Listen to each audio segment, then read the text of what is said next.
This is the Nightwolf howling at you, and today we're going to look at the Delta 17 War in the Shadows Kestrel figure, the Delta 17 Grenadier. To be perfectly honest, she does have that whole Lady J vibe going on with her. Actually, it kind of looks like they merged Lady J and Flint together to create this figure, if we want to go with the G.I. Joe references. She's actually pretty cool looking overall. Although, we'll have to take a better look at that face sculpt when we open it up. Because last time I wasn't too impressed with the face sculpt. Though it was still better than what Super 7's been giving us. On the back here, we see kind of a group shot of the Delta 17 team together. Kestrel, the Delta 17 Grenadier Infantry. Age 25. Name, Magdelina, Laska. Birthplace, Prusim, Poland.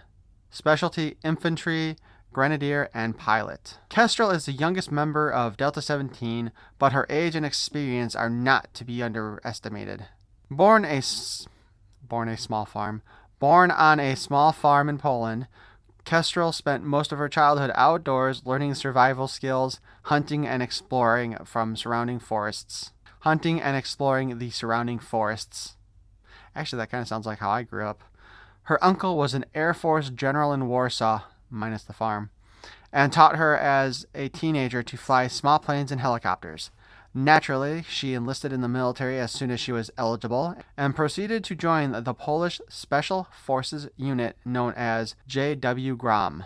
Tasked with an undercover operation to infiltrate Retrograde, her mission was compromised when she chose to save a member of Delta 17 from certain death.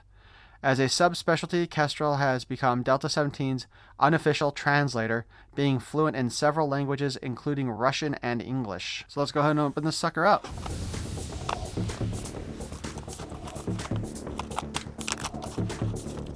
That came off nice and smoothly.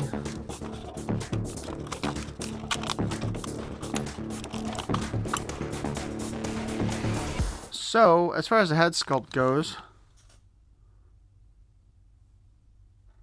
I think it's actually pretty good. Like, I might change my mind later, like I have done in the past. But, I mean, when I compare this to, say, the cover girl that they gave us with in Super 7 for the O-ring figures, I think this blows that out of the water. The face just feels more detailed to me, more sculpted. And I kind of like that she's got that little smirk painted on her face. We have a backpack here with the knife that fits in there. I do kind of feel like that's a small, like the holder for the knife, though, is a little bit too widely spread out for the size of the knife. Looks like it's got a radio sculpted in it. Oh, okay. I do kind of feel like the knife, the holder for it is a little too widely spaced, though, for the size of the knife that's sculpted there. We also see that there is a radio sculpted on the side as well. Fits on her back just fine. This is a very unique looking... Whoa, too far. This is a very unique looking rifle to me. I don't know if this is based on anything that really exists. But if it is, let me know what that's called. Does not really look familiar to me. Although looking at this, it does look like... Whoops. It does look like there's both a barrel and a grenade launcher attached to it. So there is that possibility. Fits in her hand just fine. And don't forget, the Delta 17s do have wrist articulation, so you can actually move that around a bit more. So you can get a kind of a better pose on it. So that's cool. The knife just fell out of the backpack. Does not appear as if we had any paint come off of her hand. So that's a plus. The head is on a swivel ball joint thing. You know what? Maybe we'll take her apart to take a look inside. I'm pretty sure this is using the same kind of that ball hinge joint that I talk about with the vintage G.I. Joes. Kind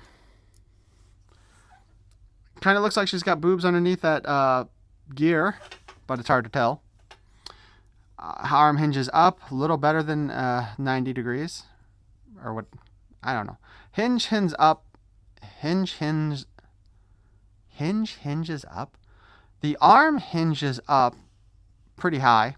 Like a lot of our figures that we look at usually get about to there or here. Yep, nope, we get her all the way up. Also, the pins are painted, so that's good. We do have a full spin here, while the front of the pins are painted. We do have the biceps cuts. We have the hinged elbow, single.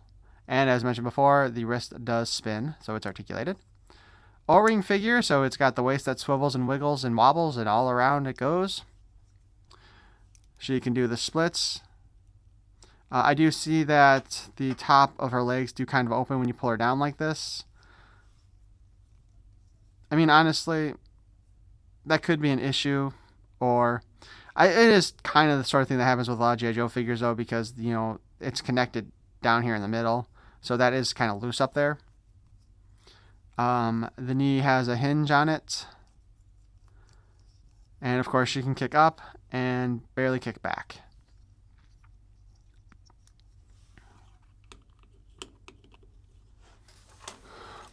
So let's go ahead. Let's take a look inside, shall we? I really need to get real screwdriver.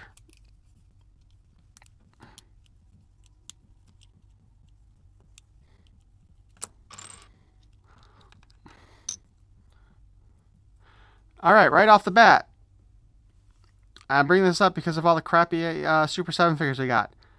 This is a strong-looking pin joint here, or joint period on this figure right here. It is about G.I. Joe average. If I had a G.I. Joe figure here, or at least one of the female ones, I'm guessing I could probably swap out the arms, no problem. I think the O-ring looks like it's a little bit more heavy duty than what we've got in some of the other ones, like a thicker grade. Probably roughly the same size. And while this isn't quite the same design as the G.I. Joe ball hinge joint thing that I talk about, it is similar in design. So the Delta 17 is more G.I. Joe accurate than the Super 7 ones are. So I do not think that their arms are going to break off like a Super 7 figure will.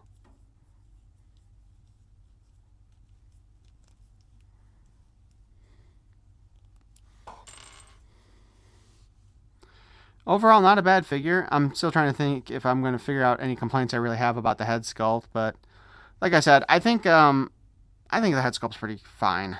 And again, I like the little way that's smirked. I don't know if that's actually supposed to... Actually, you know what? Based on the image on the front, yeah, I think that is painted on there on purpose. I don't think it's a paint issue. I think she is smirking. I think, honestly, I think that she has a better head sculpt than the other figure I got from this line.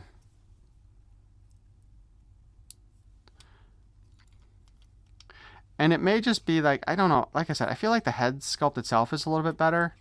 And they didn't go for the DSL lips on her either. So overall, I think this is a good figure, but let me know what you think. I know that there's at least one fan of the Delta 17 figures who's commented in my other video. I'd definitely like to hear what that person has to say about this figure too. Oh, hey, wait a minute. Check that out. It appears that we have a paint issue on this figure. We can see that her gloves are painted all the way back here, but they missed it on this side. Dun dun dun. So yeah, it looks like I got a mistake figure, which means if I had left it in the package, well, not that I think these things are going to be worth a lot of money in the future. That's the one thing with like some of these side items like this. They're really kind of cool to have, but unless they make it big, it's not like they go up in value, if that's your concern. Obviously, I open up my figure, so I'm not that concerned about the collectability of it. But when you see mistakes like that, that's one of those things that you kind of wonder about. So now, if you've picked up this figure and you're watching this video, let me know. Did yours also have that problem? Or was she fully painted on that arm too?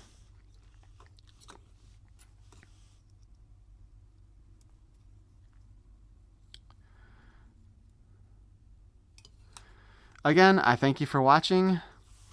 If you enjoyed this content, please feel free to subscribe. I would appreciate it. And of course, give it a like. Smash that like button. Blow away that like button. As always, thanks for watching. Peace and love.